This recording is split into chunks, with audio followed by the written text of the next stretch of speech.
Fist is the fourth and final Netflix series leading up into the Defenders series, where we're going to have the team up between Daredevil, Luke Cage, Jessica Jones, and Iron Fist. This show is about Danny Rand, who disappeared after a plane crash with his parents. His parents died, unfortunately, but he was taken in a monastery in a place named Kunlun, where he basically learned how to fight and control the Iron Fist. And when he comes back home 15 years later, he realizes that nobody believes that he is who he says he is. He looks homeless, he has no shoes, but he expects people to believe that he is Danny Rand, and he has to prove that he is that person. He also meets up with a girl named Colleen Wing, who teaches at a dojo, and there's some sinister things going on in this city regarding the Hand, the organization set up in Daredevil. I've been a big fan with what Netflix and Marvel have been doing. Daredevil, Jessica Jones, and Luke Cage. Those three are fantastic television shows, not just because it's Marvel, but there really is some genius stuff going on just as own television shows. And so I was really excited to see how they were going to do with Iron Fist, because I have no experience with this character in the past. I have no idea what he was all about, but from the trailers it looked like it could be a really good show, and I trusted in Marvel and I trusted in Netflix.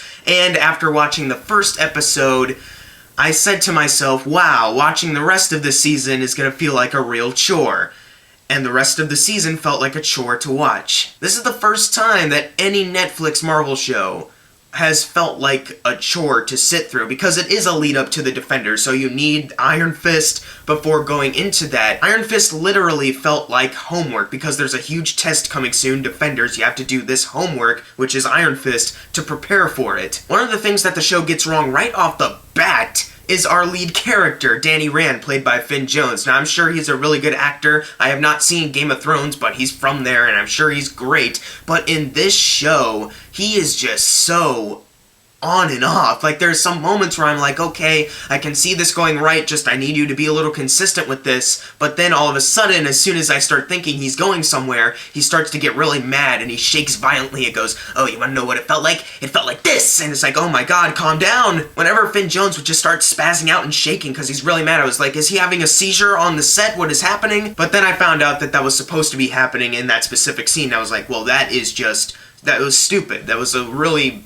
bad acting moment. And then Finn Jones, I guess, thought a good way of proving that he is the Iron Fist character would be just saying, I am the Iron Fist, I am the Iron Fist, I am the Iron Fist multiple times, to the point where you could literally make a drinking game, take a shot every time he says, I am the Iron Fist. It literally got to the point where later on in the show, when he said it again, I was just like, Jesus Christ, I get it. How about actually do something that proves that you are this character, that you were born to play this role, instead of just saying that you are this character? He was so on and off that I actually connected more with his sidekick character, Colleen Wing, played by Jessica Henwick. She was actually legitimately good. If this whole show was about her, I think it might have been more interesting, honestly. I think she actually was kind of the best character in this whole show, and her fight scenes were actually really convincing. Like, there's some two cage fights that they show that when she punches them in the face, and when they punch her, you feel the impact. You are convinced that there's an actual fight going on, and these people are getting hurt. This is a segue to another problem I had with this. This is something that Marvel and Netflix has been doing great with these shows, the action scenes. I mean, look at Daredevil seasons 1 and 2 with both hallway scenes. Those were incredible action scenes. And in this show, there's only a few action scenes where I'm like, that was actually somewhat convincing, that is a passable scene. A lot of this feels like choreography, obvious choreo. For example, the first fight, basically Danny Rand is trying to get into his building, but security's kicking him out because he looks like a homeless person. So he's like, come on guys, then he just starts moving their arms, like punching them. But it looks so unconvincing. It looked like he was just slightly pushing them on the arm, and they would just go like, oh no! And then he like pushed them onto chairs, like, it's so weird. And it was edited in a way to make it look like, oh, Danny Rand, he's so badass. And I was just like, no, it looks like he could barely knock a man off his feet by punching him in the face. And even the Iron Fist moments, like when it happens, it's really not that cool, because he can only use it like once. He has to focus his chi into it. And when he actually uses it, it's pretty lame. He usually does it to break things, pretty much. There's like only one cool scene when he uses the Iron Fist, and it's actually cool. Other than that,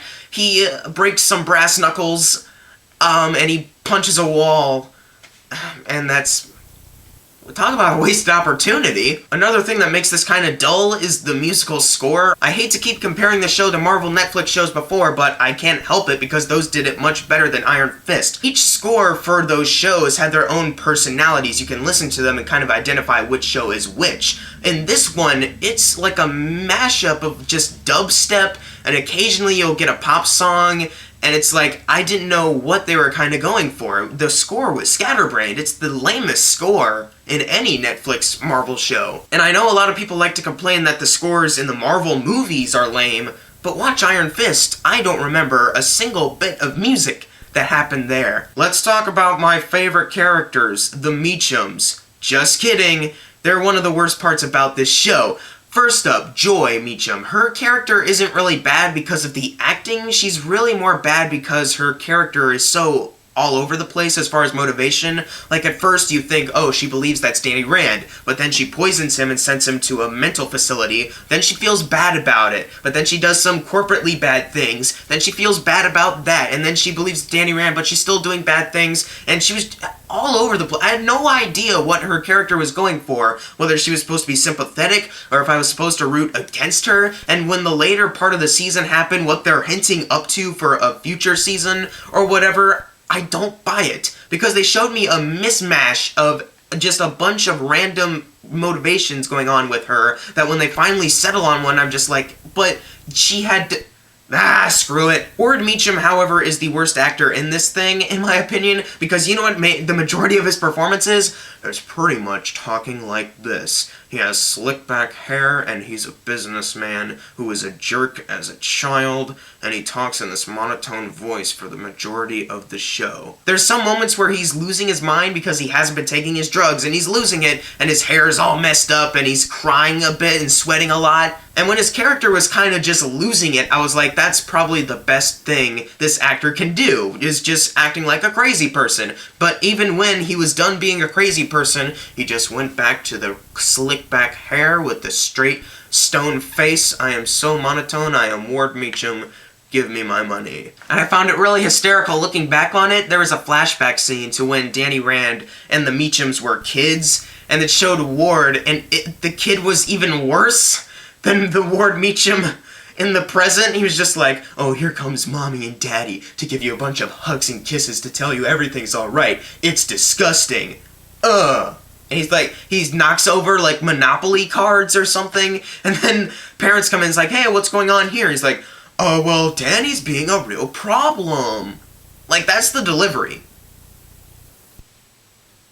It's the worst acting in any Marvel Netflix show I have seen. When Claire Temple finally showed up in this thing, because obviously Rosario Dawson's gonna show up because she's been in every single one of these shows, and for good reason, because she's a really good character. When she showed up, I was like, finally, something entertaining, something good, something to connect with. And she is, I am being serious, she is actually one of the best parts of this show. Claire Temple honestly made me care about the show a little bit more because I care about her as a character, and what also kind of helped was that in the later half of season 1, they focus more on the Hand organization, and that is really interesting. The whole season should have been about the Hand. Instead, what really drags this thing down, they focus a lot on Rand Enterprises. And I don't care about what's going on at Rand Enterprises. I don't care what corporate things they're doing. It's so boring. Because you have Danny Rand trying to do the corporate right thing, but oh, that's not good for money. It honestly was so boring. It was such a drag that I literally fell asleep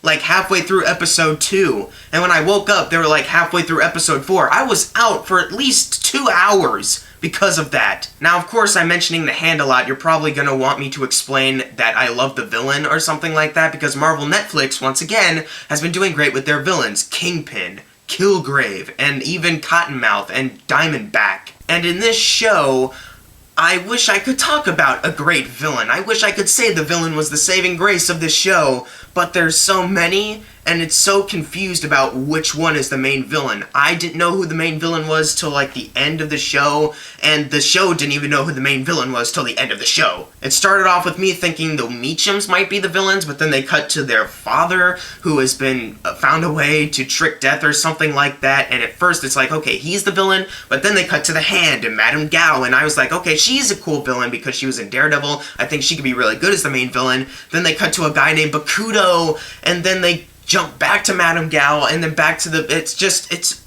all over the place. It's unfocused. Luke Cage did a much better job with its villains because it was only one villain that you at first thought, this is the main villain, but then of course if you've seen Luke Cage, they kill him off and they reveal who the true villain is, who's been there for a while. The show doesn't do that, it's just they keep introducing things that are just...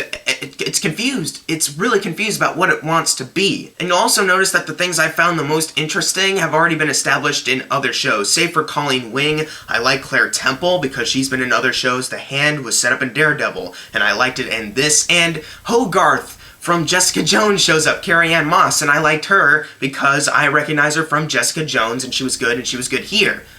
There's really barely anything that Iron Fist offers that I actually enjoyed more than the stuff I've already seen before, besides Colleen Wing. And sure, I just mentioned that the later half of Season 1 gets a little bit more interesting, but it's pretty much mainly because of the Hand. It's already been established before. And even when the finale comes and they're pretty much setting up the Defenders and why Iron Fist is sticking around, I just didn't really care, and I wasn't engaged to that point for me to actually care about anything going on with him.